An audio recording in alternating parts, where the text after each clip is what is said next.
Bienvenidos and welcome back to Puro Pinche Gol, the podcast where we discuss all things USMNT y la selección mexicana. My name is Adrian, and I'm joined once again by my co-host and Tocayo, Adrian. Adrian, how you doing, man? Hey, what's up, man? It's been a long week, tell you that much. But it's always nice to be here with you, man. Yeah, likewise, man. It's been exhausting, especially on the U.S. soccer side of things. A lot of drama. Yeah. During this episode, man, we're going to be previewing the Liga MX Clausura 2023 season, discussing our players to watch, our teams to watch, giving our predictions, and we're also going to be previewing the second half of the European seasons for the USA and Mexican legions out there in Europe. Those have already started for the most part. I think La Bundesliga still hasn't kicked off yet, kicks off around the 10th. But other than that, man, I think they're all already started rolling and, already 2 or 3 games in. But before we get into it, if you guys haven't had a chance, this has been a busy week. This is our 3rd episode this week, just because of nonstop news that's been coming out, mainly from the USA camp. Sure, and anybody watching this doesn't live under a rock and is well aware of what's been happening with the drama between Berhalters and the Reinas. So we made two videos on that topic. First off, the statements that were released earlier in the week, and then the statements that were released by the Reina family later in the week. Yeah. So, man, go ahead and check those out, and we dissected. I just want to say that I'm really surprised that he got a lot of attention. I wasn't expecting that much level of attention from like big outlets. Like I saw a couple of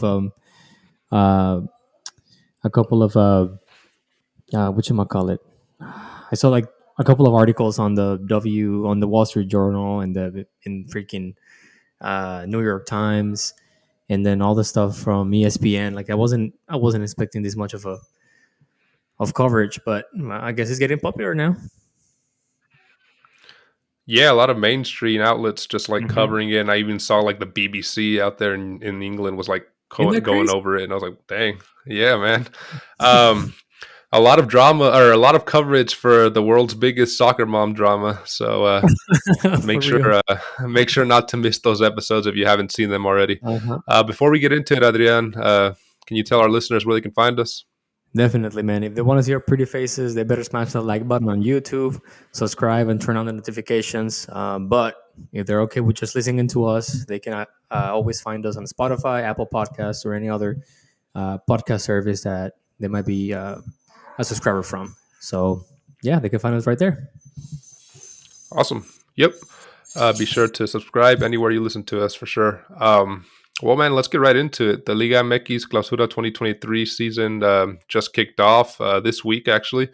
And already there's a lot of news, not really football related. There's been games postponed and canceled already, just with everything going on down there.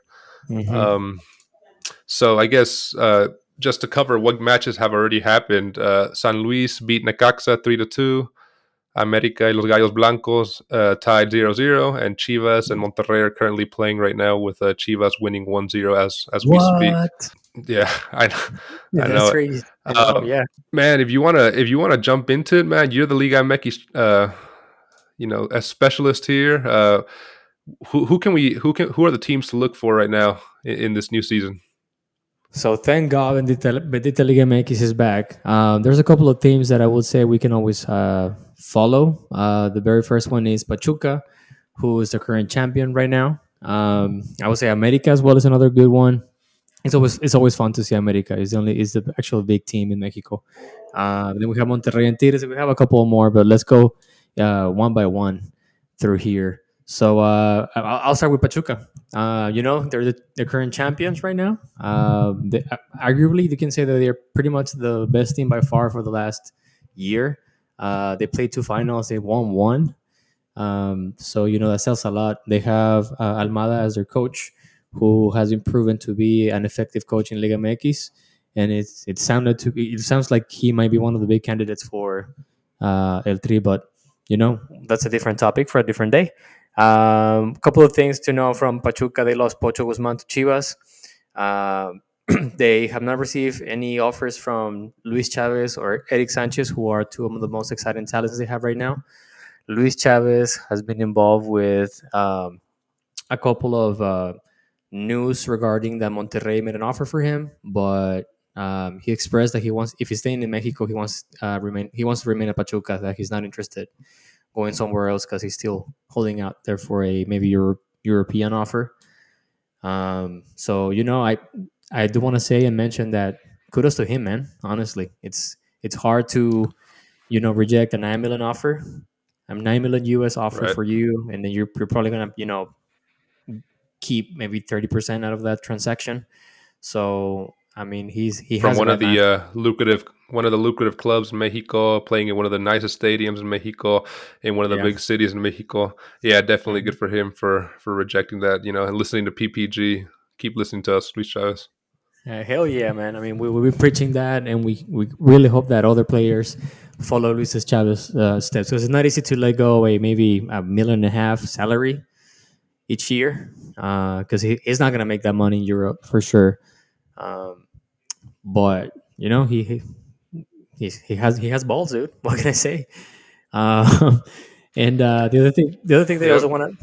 I also want to mention about Pachuca is, in Liga MX, for those that don't follow Liga MX, there's this thing called campeonitis, which is like a disease that every single champion of each season has, where the season after they win the championship, they play like shit. They're bad. They either end on they end the season as the team with the least points, or they don't qualify. Like, they don't make it to repechaje, or they don't make it to the liguilla, which includes the top 8 teams of that specific season. So we'll see if Pachuca does not get an acute case of campeonitis, and they're able to fend off their champions title. But I do want to say, and I want to get your input on this. It's not easy. People may think that Liga MX is easy to win, but in reality, it's very competitive. It's difficult to be a champion consecutively. Um, and to that point, there's Right. only 3 teams that have been bicampeón on the tournament, right?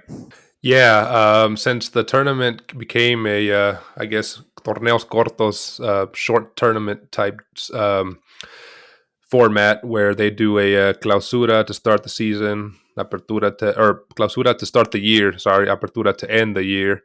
But in reality, it's apertura opens it in the fall, and then clausura closes Yeah, it in that's the freaking spring. weird. Yeah, there's only been, like you said, 3 teams that have actually done a back-to-back championship. It was Pumas in 2004, Clausura and Apertura 2004, León, Apertura 2013, Clausura 2014, and more recently, El Atlas, cabrón, in La Fiel. Apertura 2021 and Clausura 2022. Um, so, it's not something that happens too frequently. So we'll definitely see if these guys can. Obviously, we don't want them as Tigres fans to repeat, but we'll see if they can. Yeah, I mean, we'll see, man. I mean, it will be nice for another team to be campeón. I think it always proves that they are the actual best team for the, Right. I guess, year calendar wise, right? But this is Liga MX, baby. You don't know what's going to happen.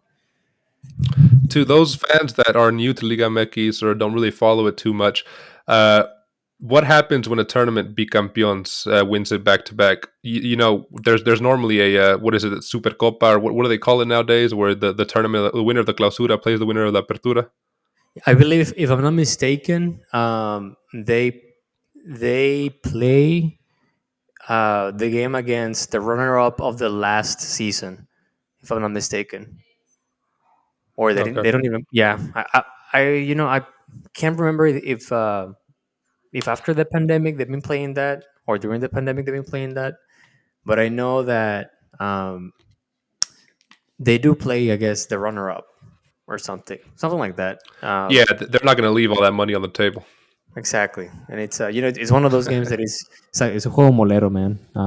They play in the Right. states, most likely in Las Vegas, and it's just a quick game for making bank. It's pretty much it. Right. That no one in Mexico really takes seriously.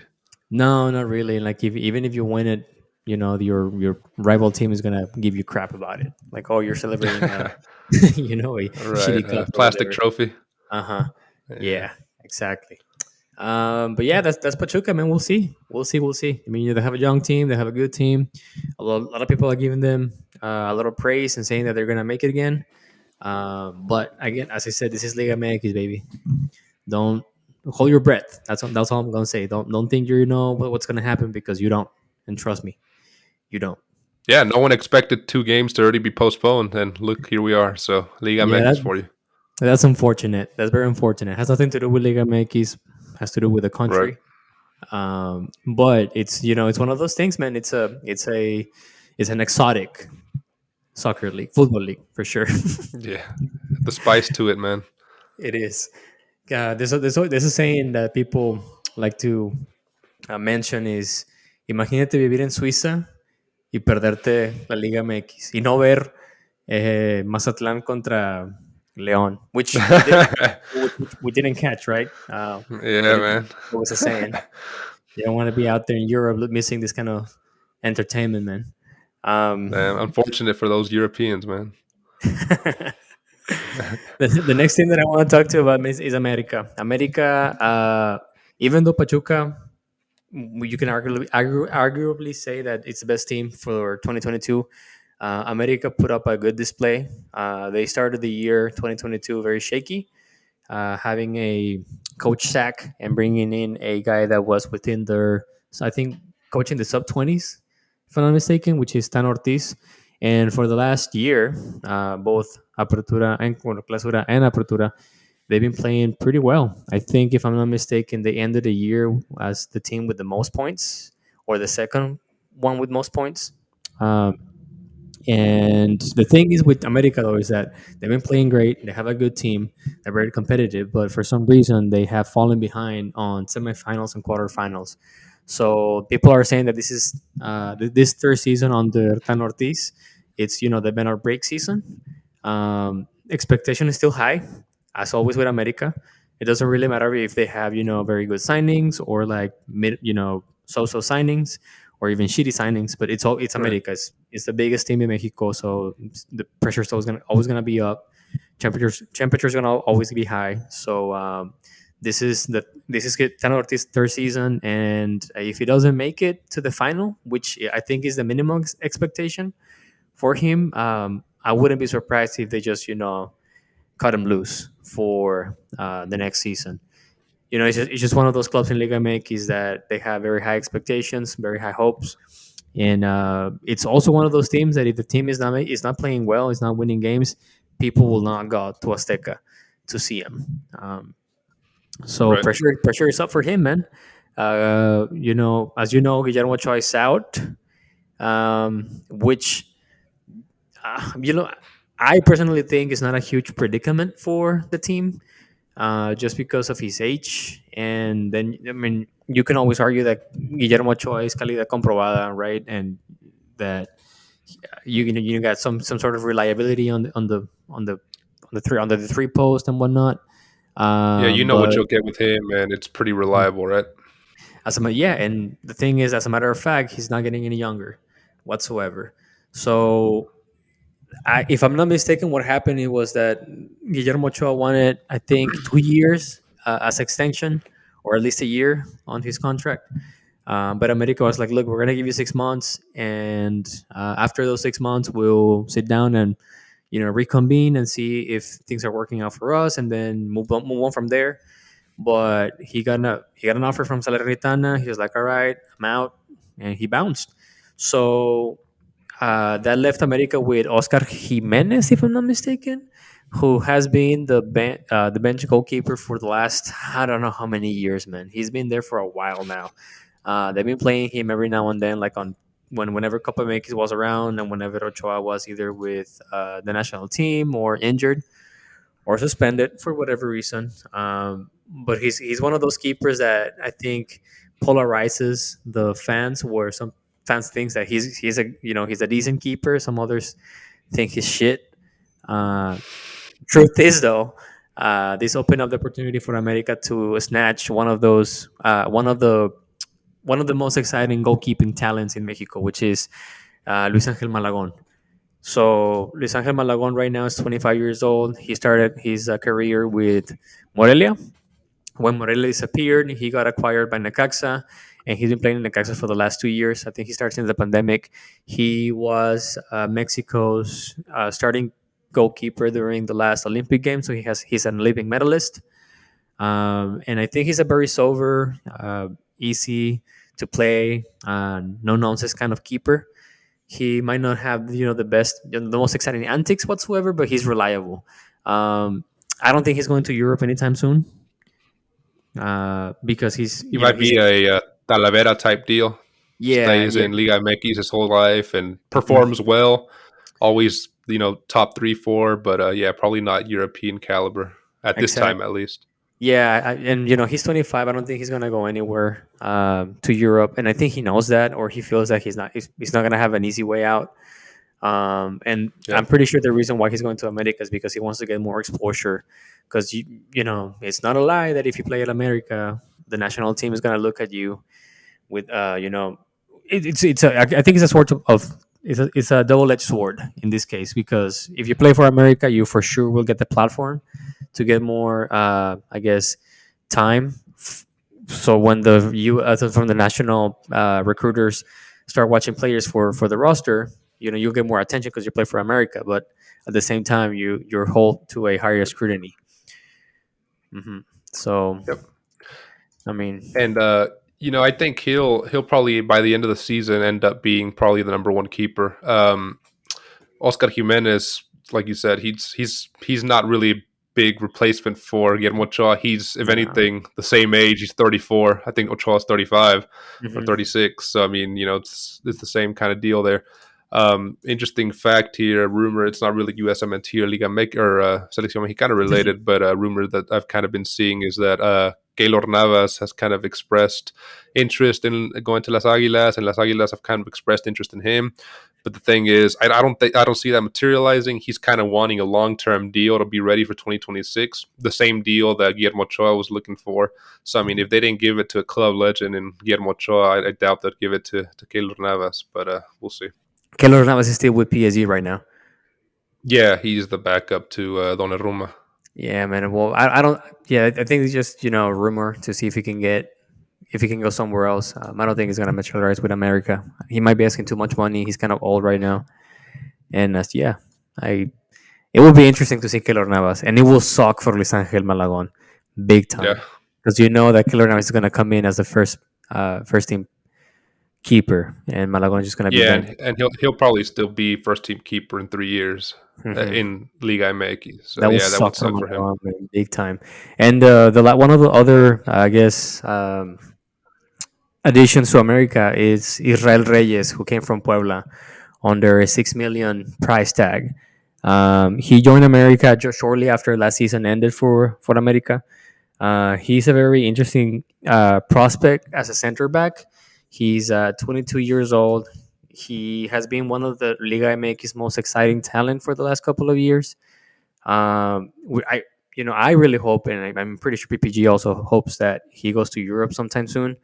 I'm kind of glad that he was purchased for not that big of a price tag, but I'm not too sure what his exit clause for Europe, because nowadays it's been in Liga MX, it's been a common practice to have like two release clauses, right? One for European clubs and the other one for Mexican clubs, and the ones for European Right. clubs be lower. And that's just one of the approaches that the Mexican league is taking to facilitate young talent going to Europe. But he's a good I one, think man. MLS does something similar to that. And you said 6 million for him? Yeah, it looks like that's what they play. At least, but that's what Transfer Market says. Yeah. Dang, man. I mean, that's kind of high up there. It is high. It is high for definite. A Mexican player coming from Puebla, but we'll talk more about how freaking Liga MX it's not a good buddy to the national team. Yeah, and that's make sure you guys don't miss that one. I believe that's our next episode. So that's one that a lot of people have definitely been looking forward to. So be sure to check that one out next week. For sure, it's gonna be a good one. I'm gonna go off, dude. I'm gonna go No off. filter, Adrian. No filter. All right. And that's pretty much America, man. I mean, that's America in a nutshell. The Cool. next couple of teams that I have that I want to keep on, I guess, spend a little more time is Monterrey and Tigres. And I know, people are gonna say, well, you want to talk about them because they're from your hometown and whatever. But to be honest, man, they've been a protagonist. Both of them have they've been protagonists for the last 10 years in Liga MX, and they're part of the new top flight in Mexico. Like they have money to get players, they have money to have good squads, so it's bound to happen. We're gonna Right. talk about Monterrey and Tigres. So screw the haters, man, in this specific case. Let's start with Tigres, if you don't mind. Um, Tigres, they fire Piojo, as we all know, and they hired Diego Coca, which I'm not a big fan of, man. They also brought in Fernando Correran, Yep. which I'm still, I'm very ambivalent with him. I've read a lot of comments from people from Torreon saying that this guy he's a fucking alacran, as they say. They say that he's a player that likes to pretty much every single end of the season he's like, look, I'm leaving the club, I want to go back to Europe, I want to go back to Mm. Uruguay and stuff like that. So needless to say, people from Santos are saying they're glad he's gone, and they're saying that he doesn't know what they got. um, we shall see, dude, we shall see. Other than that, Tigres has not made that a lot of noise during this winter uh, transfer window. Yep. So it looks like they are desperately trying to get another striker in, another foreign striker. They need, but before doing that, they need to unload some of the foreign players that they have right now. They need to unload a guy named Jordi Caicedo from Ecuador. He came from, I think, Romania, if I'm not mistaken. Dude, this guy sucks, dude. I know you're Straight not up, a fan of him. dude. Yeah, he's bad, man. He's really, really bad. I don't know what happened with him, but he's not even good. And so not only they have to get rid of him because they already are maxed out on the number of foreign players they can have, so they need to get rid of him, and they also need to get rid of another foreign player. And in this case, if it is, people say, and the pundits over here say, over not over here, but in Monterrey, they say that Luis Quiñones or Rafa Carioca are bound to leave, and they need to leave if we want to get another striker. So Right. we'll see if Carioca leaves. We'll see if Luis Quiñones leave. All I know is Carioca and both Cariocas and Quiñones are starting tomorrow against Santos, and it's I think they still have all the month of January to make it happen because they've recently Right. changed Hmm. transfer windows. So we'll see, man. All I can tell you, dude, right now, fans are going desperate because it's been like, I think, 4 years, if I'm not mistaken, without a Liga MX championship. Um, Look, honestly, personally speaking, I think 4 years is not that bad compared to the time that I spent waiting for a freaking championship. Pretty much like freaking 21 years before that happened. Yeah. But they're not having any of it, dude. Fans are going crazy. They're demanding. They're becoming more demanding. They want to, they want championships. They don't really care if the team is playing good. If they're bringing in good players, they want to see Tigres lifting the cup at the end of the season. So we'll see. I don't expect anything from Diego Coca. Like I think he's up in the humos. I think he's one of those Argentinian coaches that comes to Mexico, and he has sweet talk. He knows how to go around and say whatever people want to hear. And they don't really they have a lucky strike, and that's it. Like Mohamed, like Matosas, like Tolo Gallego. So we'll see, man. I don't know. What do you think? Yeah, I know. I know for you, 4 years doesn't seem like a long time. In retrospect, probably isn't. You remember those years when we were suffering, when we had Walter Gaetan, El Divino, when we had Lucas Lobos, when we had those good guys that just couldn't get us over that title hump. And man, yeah, what was it, like 20 years? I mean, until we got the title in, what was it, 2011? The Yeah, first title that they got 2011. in, yeah. And then Almost 30 years. since then they've gotten quite a few, and us fans have come to expect a lot from the team, but the team is definitely aging. and it's showing signs of aging. So they gotta find some way to rejuvenate the team for sure. I got a question for you. In Liga MX, does a player like Guignac or a player like Funes Mori that's kind of naturalized into as a Mexican citizen, do they count as foreigners in the team? Yeah, so the back in the day, like back in the middle of the 2000s, right? If you had a foreign player and they naturalized as a Mexican citizen, they wouldn't count as a foreign player. But they changed the rule, I think, back in 2017 or 2016, where now it's a formados en Mexico. That's how they call it. So essentially, it's like homegrown players, if I'm not mistaken. What it translates to. Okay. So in order for a player to be considered homegrown, it doesn't really matter if it's Mexican or if it's a foreign player. They had to be with a team before. I think they turned 18, if I'm not mistaken, and they have to be with the team for like at least 5 years. So like if a player from Panama joins a Mexican side before the age of 18, and I don't know, they get recruited like at age of 12. Hmm. By the way, don't quote me on this. All I'm trying to explain it the best way possible, but you always Google it. But that's basically what it is. I think it's a homegrown versus non-homegrown players. Because I think there's a couple of Mm. foreign players in the Liga MX who they're not Mexican, but they're considered to be Mexican homegrown. So they've been with the team Okay, for the longest because time. Mhm. okay, okay, cool. So that's how Who's it works next? now. Next one is Monterrey. There's a couple of Mexican players that we should. If you guys want to follow, it's Jesus Garza, who's a right back, Sebastian Cordova, who's a central attacking midfielder, Vladimir Loroña, who's a right back and an Olympic medalist, Jesus Angulo, who's a center back, and Raimundo Fulgencio, right wing, David Ayala, center defensive midfielder. Unfortunately, the last two are injured and will not play for the rest of the season. But those are the Mexican players that you should follow in Tigres. At Now Tigres. moving on to Yeah. Monterrey. They've been more active compared to Tigres in this winter Hmm. transfer season. As you know, they let go Cesar Montes to Español. Let go. Here we go.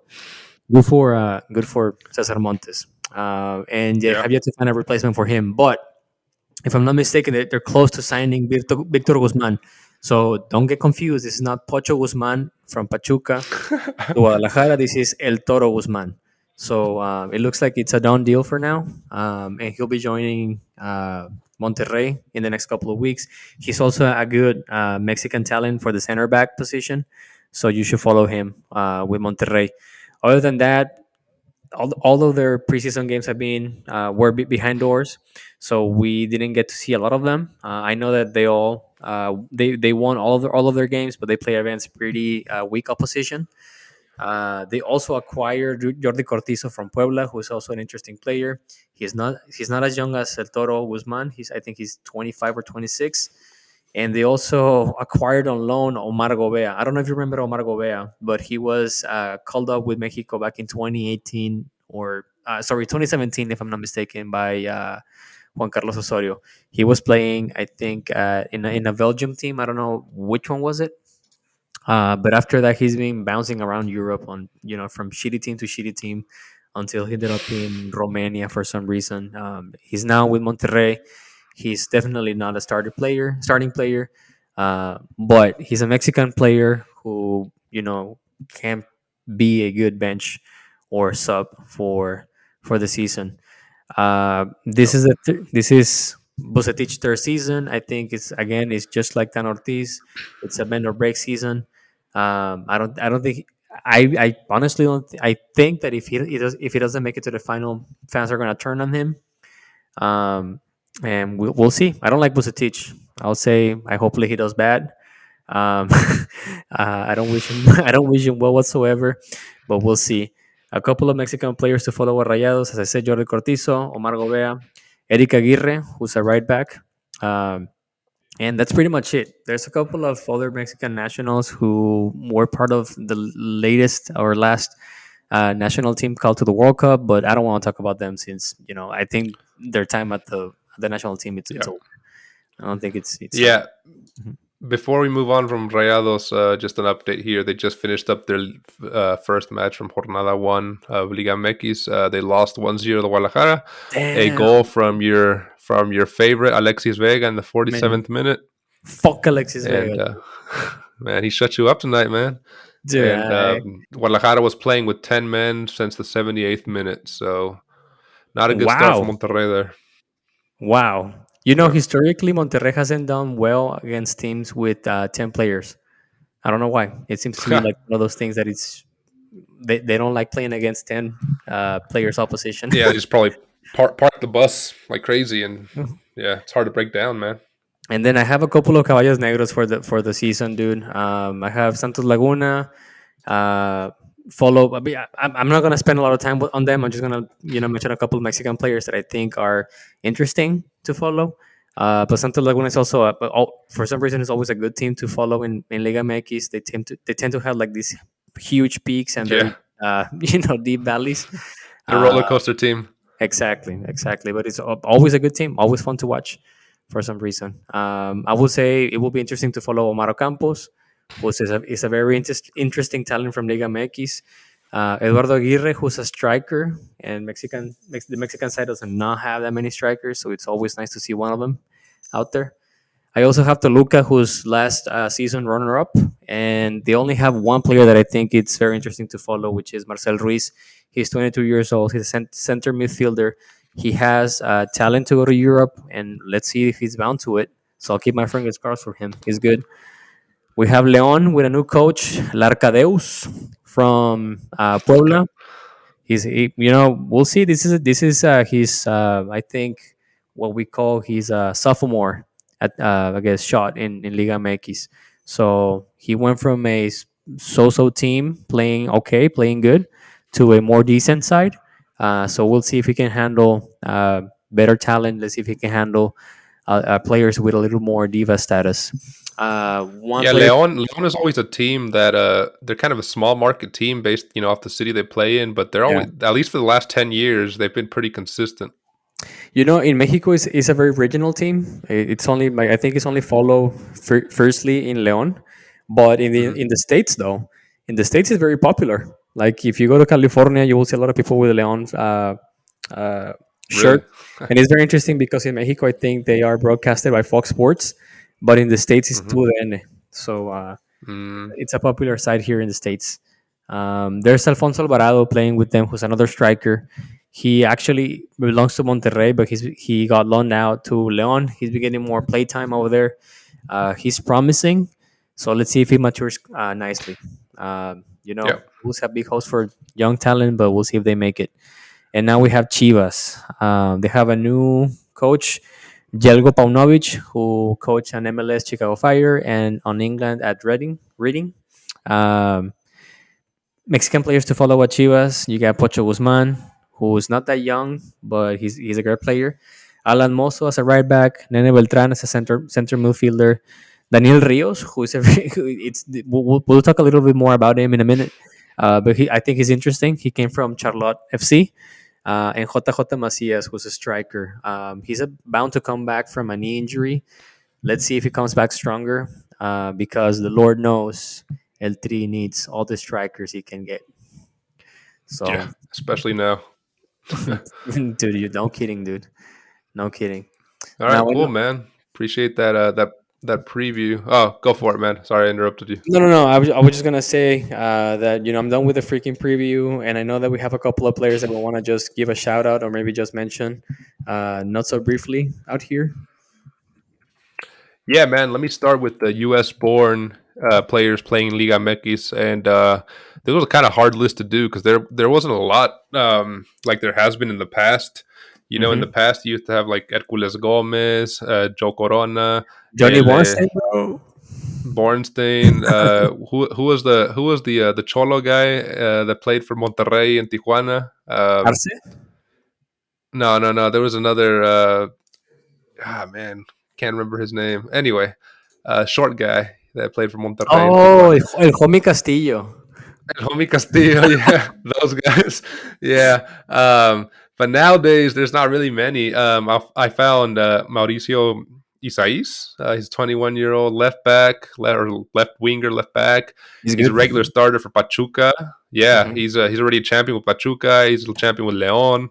From what I found, he has not been capped by any of the youth teams for USA or Mexico. He was born in Mhm. Texas, and hasn't been capped by a senior squad either. So I'm sure the both US and Mexico are probably looking at him.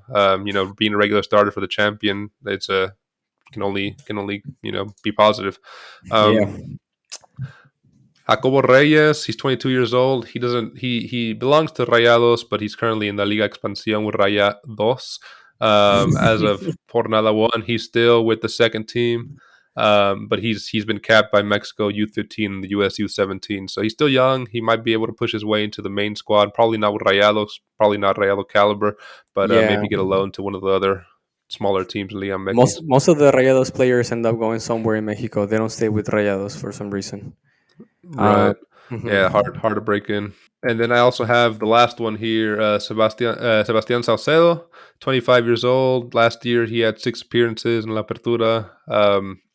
He's also got called up by the U18, U20, U23 USA, and U20 Mexico squad. Hasn't been called up for senior team yet. He's from California, and he won the CONCACAF U20 championship in 2017 with USA. And yeah, that's kind of the ones that I have that were born in the U.S. Mhm. Sebastian Salcedo is currently playing with Toluca. He had his first season with Toluca last Apertura. All right, man. And I guess the last player I kind of want to go over here is a Mexican-born player that's kind of eligible for both teams. The one guy that I kind of found that was relevant, that's still kind of young, 20 years old, turned out to kind of be a dud though. He's kind of on loan to Austin FC 2, not even Austin FC, Wow. from Atlético San Luis. But he's born in Mexico, but he's eligible to play for both teams, which I don't think will happen if he's playing for Austin FC 2. So it's kind of the only one I found at this time, man. Let's hope that PPG talks to about David Rodriguez sometime soon, man. Let's hope that he makes it out of freaking Austin FC too sometime soon. Yeah, man. Uh, Hopefully. well, Any Mexican players to watch for you? yeah, dude. So as I said, I mentioned a bunch of them a couple of minutes ago, but there's two that I want to mention that are very interesting for PPG fans. Daniel Rios, who is a Mexican-born player. He started at Chivas Academy, and he had a couple of spells in Chivas on the first team, but he didn't make it. He wasn't starting at any point. Then he got moved to Tepatitlan, which I think is Chivas Liga Expansión team. And then after Mm, that, he was roaming around MLS and the NASL league until he made it to, I think, Nashville FC, and that's when he had a okay. decent season at MLS. And then he got transferred to Charlotte, where he's been playing for. Well, he was playing for at least for the most recent season. He got bought by Chivas. Uh, and his MLS record right now, well, at least until last year, was 57 games, 12 goals scored, 2 assists, and 1 yellow card. Which he's 27 years old. He's a striker.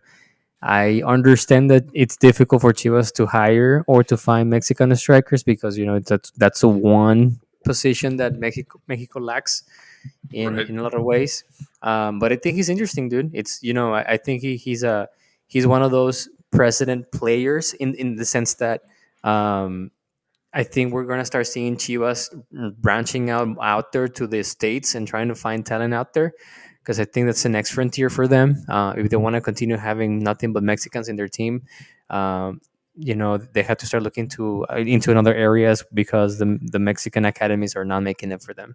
So I think it's a Hey, smart man, a where smart way. they shouldn't have gotten rid of Chivas USA, man. Yeah, yeah, I know. And you know what's interesting though? I realized that Chivas USA. Well, I heard that Chivas USA is now LAFC. So Yeah. I just thought it was interesting. And the other player that I think we should follow is David Ochoa. David Ochoa was playing in MLS until last year. He was DC United starting keeper, if I'm not mistaken. He was born in California. He has played with the U.S. national team. with the actual, I guess, I don't know what's the name of the not under 20, under 23, I guess the big team. They played with them for a couple of, I think, games, and he actually won CONCACAF Nations Cup with the U.S. national team last year, or the most recent one at least. Nonetheless, he did request it. He did request, sorry, his one-time transfer from FIFA, and he has expressed publicly that he wants to play with Mexico. So this dude thought, I want to play with Mexico. I need to get more Mexican national recruiters. I need to be on the Mexican recruiters' eyes more often. So I'm gonna make a move to Liga MX, and he ended up going to Atlético San Luis, which is an interesting choice because he's not one of the best teams in Mexico. But Yep. at the same time, he's one of those teams that might, give him a chance. But I Yep. was surprised to see Atlético San Luis with Marcelo Barovero on the starting 11 uh, yesterday. So, let's pray that David Ochoa do get some play time with Atlético San Luis, that they freaking fire Marcelo Barovero, who's he's freaking old, dude. He needs to go, man. Telling you, man.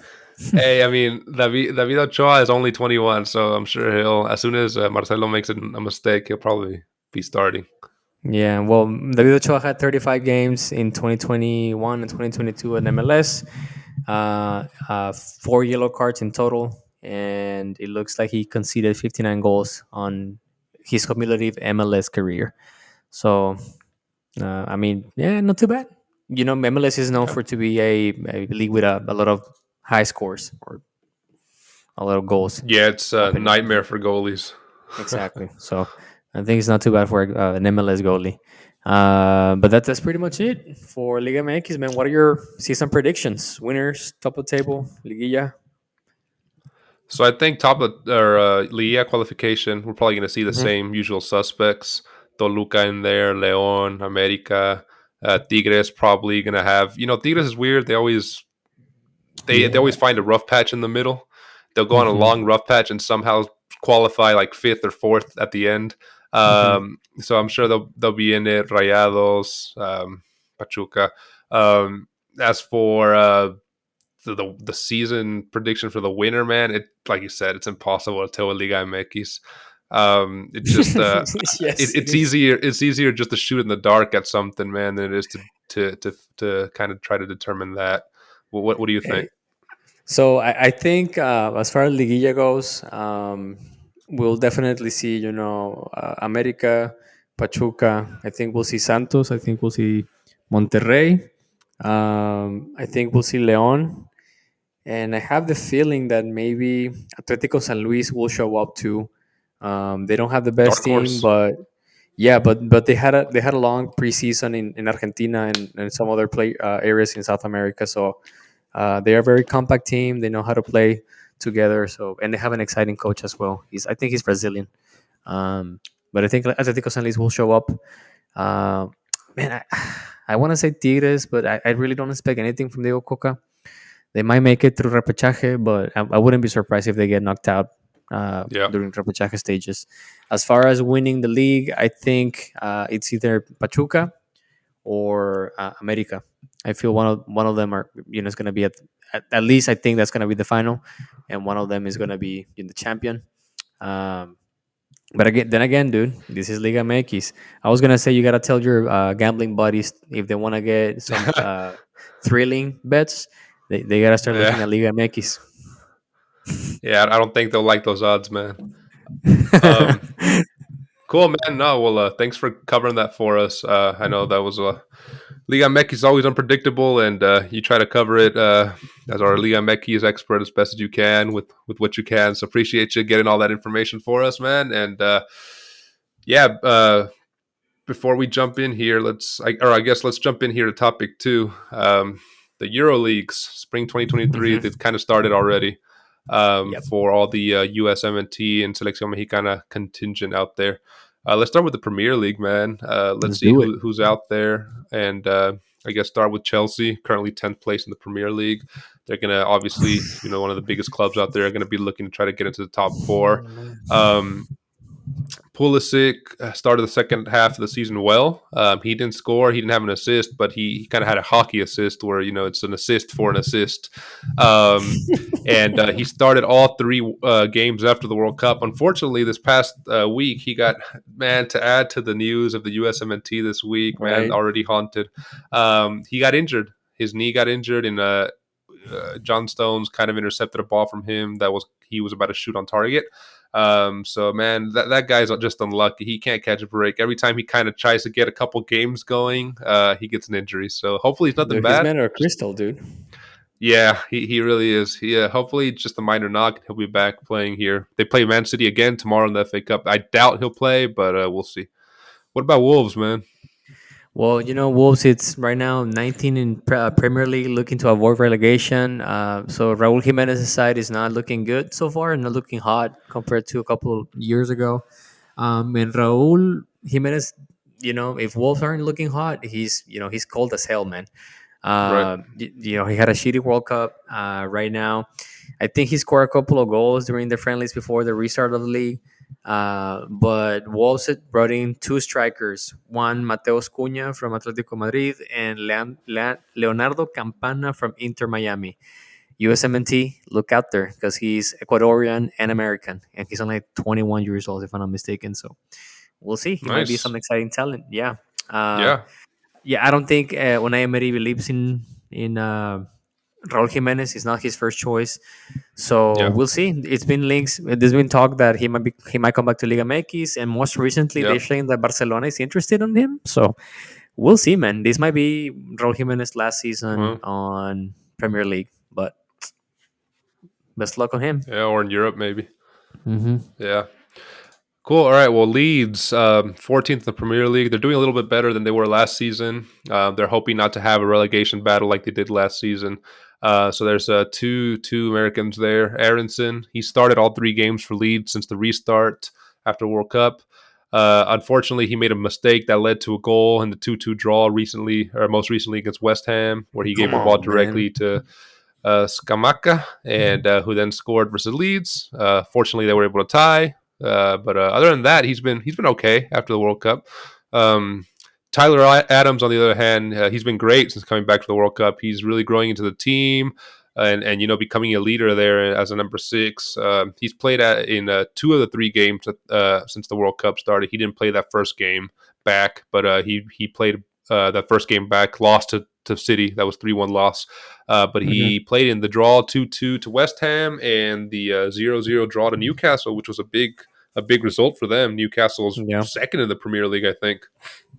For real? Newcastle's crazy, man. Yeah, as soon as they start buying new players after their acquisition, they're gonna go crazy this summer. I feel like buy all this talent, man. They're gonna be dangerous. They're already second in the Premier League, and they haven't even splurged yet. So that's gonna be one to watch for sure. Yeah. And I guess another one, Fulham. Fulham is kind of coming back to where they were in 2013, 2014, where they were qualifying for the Europa League. They're 7th in the Premier League, which is really good. They'll look to finish strong and qualify for that Europa League. They've won all 4 matches since the restart. 3-0 to Crystal Palace, 2-1 to Southampton, 1-0 to Leicester, and they just won today 2-0 to Hull City in the FA Cup. Jedi Robinson came on as a sub in the 2-0 win versus Hull City in the FA Cup. They started their bench, and he's been a starter in all the other matches. And Tim Ream, you got Tim Ream, baby. Hell yeah! Yeah, scored a goal after the World Cup, and has been just a starter for Fulham in the center. Hey, not a bad season for Fulham, to be honest with you, man. Yeah, man, they might make Europa League. That'd be quite an achievement for them. That'd be good, yeah. And I guess to wrap up the Premier League, Arsenal, they're first in the Premier League. As much as that pains us, Chelsea fans, they'll look to win their first Premier League. They'll look to win their first Premier League since 2003-2004 season. Matt Turner hasn't seen the field since the World Cup. He's still, the bench to Ramsdale. He might play tomorrow in the FA Cup third round match, on Monday. Will be interesting to see if he starts. But that's kind of the Liga or the Selección Mexicana / USMNT wrap up for Premier League. Nice. I guess you want to jump into La Liga with Español? Yeah, man, for sure. They recently acquired Cesar Montes. He made his debut this last season. Sorry, last week. He played their game on the third round of Copa del Rey against Rayo Vallecano. They won 3-1 on aggregate time. He was a little complacent the first goal. People are pointing out that he's kind of to blame for that first goal because he did not intercept the ball right away. But after that, he had a solid display. I think he was one of the best players on the Yeah. pitch for Espanyol. So good start for him. Then we have Sevilla with Tecatito, who's still injured. He's getting an ankle surgery, and most likely will be out of the season until May. So I don't think he's going to play any other game until Yeah. the next season. The next season starts in the summer. Unfortunate, man. I guess Real. sticking with La Liga, Valencia, they're 11th. They will look to recover because that's really low for them. They're always usually in the Europa League spots. Musa has been a starter since the World Cup in their games, and they play Real Madrid next in the Supercopa de España. And we'll see how he performs there. That's a big matchup for him. And Celta, Celta Vigo, who's 16th in La Liga, looking to avoid relegation battle. So they would want to kind of accumulate a couple more points here. Luca de la Torre, came on as a sub in the 1-1 draw versus Sevilla and 1-0 win versus Elche. And he started in a 3-1 loss in the Copa del Rey de Español. So he's kind of like in and out as a starter. He's not really consistent as Musa or as consistent as we'll think Cesar Montes will be as a starter for Español. And that's kind of the La Liga wrap up. Going quickly to smaller league, Scottish Premier League. There's only really two players there. They're both Americans, and they're both in the top two teams there. Rangers, second in the Scottish Premier League with 46 points, have won all the games since the restart except the draw against their bitter rival Celtic, where they drew 2-2. Malik Tillman has been a starter. He's probably pushing to become a player for the national team, like a consistent player. He's been really good since the World Cup started. He's got a couple assists and a goal. And nice. Celtic, they've also won all their games. They've also won all their games except that 2-2 draw to Rangers, and they're top of the Scottish Premier League with 58 points.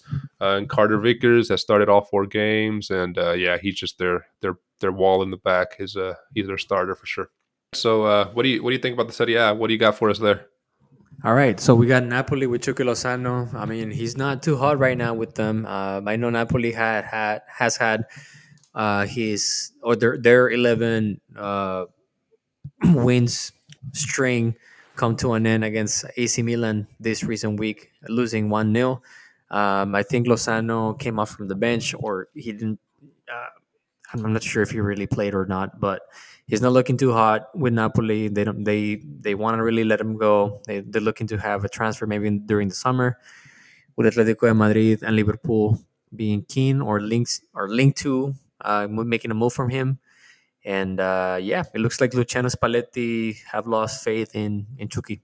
So hopefully he continued to get more time. Hopefully Napoli takes the Serie A home, and we'll see. Then we have Cremonese with Johan Vazquez. I mean, as long as they're first in the sorry to interrupt you, as long as they're first in the Serie A, I think he's kind of got his 11 starters, and I find it hard for Chucky to kind of break in there, you know. Yeah. Mm-hmm. Yeah, I agree with you. So I mean, it was his spot to lose, so he lost it. He lost it. Shit, yeah. Then we have Cremonese with Johan Vazquez, who has only played 7 games with them. Nothing much happening around him. We really hope that he gets more time on the pitch or migrate to another European team. But if I'm not mistaken, he wasn't even. I think he was just benched for the last game that they had. He didn't came in as a sub or started. And then we have Memo Ochoa, debuting with Salernitana. He debuted against, I believe, was AC Milan or Inter de Milan, one of those. AC Milan. Uh-huh. Yeah, and he lost. He conceded 2 goals, but it looks like even though he conceded 2 goals, he looks like he had a solid performance. So that only means that they were probably getting a lot of shots on target. Yeah, he had one of those Brazil performances. Mm-hmm. Well, all right. Well, staying with Serie A, AC Milan, third in the Serie A. Dest came on as a sub in the 2-1 win versus Ochoa and Salernitana. They have a game versus Roma tomorrow, so we'll see if he Mhm. starts. Again, they kind of showed and expressed that they're interested in keeping him as permanent deal since he impressed really well in the World Cup. And Juventus, who's second to Napoli in the Serie A. Weston McKennie started in Juventus' 1-0 win against Udinese. They played a really weird formation, a 3-5-1-1, where they had McKennie playing as a right wing back / right back. The Um, hell? yeah, and he started both matches since the restart. I know he's probably going to be one that moves probably in January. There's already interest from Bournemouth, from a couple other Premier League teams, but he kind of said that he doesn't want to go to any of those teams. He wants a bigger team. So we'll see if he gets his bigger team. And covering real quick League One of French League, Lille, seventh in the French League. Tim Weah, he's kind of been a sub for the first two appearances since it restarted, which is unfortunate for him because everybody thought, he performed well in the World Cup. He'd be a starter, Yeah. but he's still seeing the bench. Bundesliga, I don't think we have to cover much of because it hasn't really started. Mhm. Giovanni Reina, Joe Scally, PFOC, all USMNT players there. But yeah, that hasn't got going yet. What can you tell me about Ajax? All right, so we got Ajax, and I know we have a couple of Mexican players out there. We have Jorge Sanchez, who continues to settle at Ajax. Hopefully, I think he will continue to get some play time. He's not a regular per se, but he has played so far 7 games this season. On the restart after the World Cup, unfortunately, on the last 2 games, he wasn't even he wasn't he was on the bench, and then he wasn't even called for the last game, which sucks. But as far as Edson Alvarez goes, he's starting with Ajax every single game. He's one of the best players. He's one of the most rated ones, at least so far right now, and he continues to get linked to maybe some EPL sites. Most recently with West Ham, saying that Chelsea wants Declan Rice, and if that happens, he's bound to West Ham as a replacement. So not too shabby. I want him to go to Uh, Chelsea, man. yeah, me too, man. But I think they'd rather get some England talent out there. Then we have Feyenoord Yeah. with El Bebote. He's still coming off the bench. He's coming off the bench. He had 2 assists on the last game, which is not bad. Unfortunately, though, on the most recent press with the Feyenoord coach, this guy expressed that Bebote is not good when he has started, and so that he's getting relegated to just being a sub coming off from the bench. Mm. So yeah, I mean, me personally, I'm a Team Bebote guy, so hashtag Team Bebote. So I say fuck the Feyenoord coach, and I really hope that he continues to get some some time on the Eredivisie, and then hopefully continuing scoring on the Europa League, where he's still the top scorer of the season. And lastly, we have PSB with Eric Gutierrez. Nothing really much happened with him. He started last game, and he continued to have some solid performances out there, dude. Really hope that he continues to get Cool. some play time. And yeah, kicking ass. Cool. And then one more in the Eredivisie, AZ Akmar, fifth place in the league right now. Mihailovic, the USMNT player, made his debut today, Saturday, in a 1-1 draw versus Vitesse. He's 24 years old. His first match in Europe. Looked lively. He didn't score, didn't get an assist, but he looked good. Um, that's a good for an attacking forward player. That's a great league to be in. Uh, Hmm. it's not really a defensive league. It's a more suited for strikers. So I think, Yeah, man, that's a good move for him and another good move for the USMNT sending a player to Europe. yeah, yeah, man. So what can you tell me about Liga Portugal? Dude, poor Leo Orlanes, man. I think he made a bad choice going to Sporting Braga. Yep. Since the restart of the freaking season, he has not been on the squad or being called up for the games against Benfica and Santa Clara. So nothing really much to say about him. He continues to struggle with Sporting Braga. Uh, I think that the best thing for him is to either make a move to another European side or just wait until the summer hoping that maybe some Eredivisie team snatches him. I know that there's been some rumors saying that he might come back to Liga MX. I know Tigres was at least when Piojo was still the coach, was pushing really hard for him. But we'll see. I know that America wouldn't mind having him back, or even someone like Tigres Monterrey, uh, or even Cruz Azul, might be happy to have him back. So we'll see. I'll keep my fingers crossed Yeah. for Diego Lainez. Yeah, poor guys suffering out there in Portugal. What about Greece, man? Greece, we have Aurelien Pineda with AEK Athens. He's actually been playing pretty well. He continues to have strong performances under Pelado Almeida coaching. He scored a great goal during AEK's last game. And he has started to settle as a starting 11 player, which is great. It looks like AEK Athens is bound to play a European tournament, most likely Europa League, because I think they're second right now in the league. And that's pretty much Aurelien Pineda. I do want to say though that there's a potential move from Panathinaikos for Uriel Antuna, who's playing right now at Cruz Azul. So we really hope that this thing happens, because PPG wants to see more Mexican talent out there in Europe, whether if it's Greece, Belgium, or even freaking Romania. We want to see some players out there, dude. For sure. And quickly, I want to kind of bring up Turkey. Since the restart, Haji Wright with Antalyaspor. He scored 2 goals since the restart, a penalty, and yeah, they're the Haji. They're the Haji, hell yeah. And he scored 1 goal against Fenerbahce. Fenerbahce ended up winning with 2 goals from who do you think? Valencia. No, the one and only Michi Batshuayi. What? Yeah. And Crazy. he scored 2 goals. But yeah, Haji is kind of picked up where he left off before the World Cup, scoring goals. So good for him. All right, well, let's finish it off with Belgium, man. What can you tell me there? Well, we have Gerardo Arteaga, who continues to consolidate his game at Genk.